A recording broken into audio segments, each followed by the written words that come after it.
అసలు గ్లోబల్ వార్మేషన్ అంటే ఏంటో తెలుసా సార్ మీకు? డిఫెన్స్ లాయర్ సోమశేఖర్ గారు. నా పేరు సోమశేఖర్ కాదు. సుశీల్ ద్వారకా ప్రసాద్ గారు. ద్వారకా ప్రసాద్ వాడవుడు.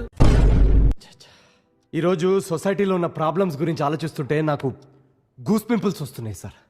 అసలు గూస్ పింపుల్స్ గురించి ఆలోచిస్తుంటే మళ్ళా గూస్ పింపుల్స్ వస్తున్నాయి సార్. ఉన్నోళ్ళు లేనోళ్ళు ఒక జాగాలో ఉండద్దా సార్? మీరున్నారు కదరా. కానీ మేము లేనోళ్ళం కదా సార్. కోర్టులో ఉన్నోళ్ళు లేనోళ్ళు అనే తేడా ఉండదు. ఎందుకు ఉండదు సార్? ఇప్పుడు కోర్టులో ఉన్నోళ్ళు అందరూ ఈడు ఉన్నారు, మరి లేనోళ్ళు లేనట్టే. చూసినరా సార్? లేనోళ్ళు అంటే ఎంత చిన్న చూపు. అమ్మా ఈ అమ్మాయికి లైఫ్ ఇద్దాం అనుకుంటారా అమ్మా? వదిలేస్తున్నావా? మీ తరఫున వాదించడానికి ఎవరైనా ఉన్నారా? మా కేసు మేమే వాదించుకుంటాం యువర్ ఆనర్. తీర్పు కూడా మీరే ఇచ్చుకోండి రా. రే మనం ఎందుకు ఇక్కడ, వెళ్ళిపోదాం రండి. ఇచ్చేయండి సార్, బెయిల్ ఇచ్చేయండి. బెయిల్ అంటే ఇవ్వండి రా. బెయిల్ అంటే ఇవ్వండి. లాయర్ గారు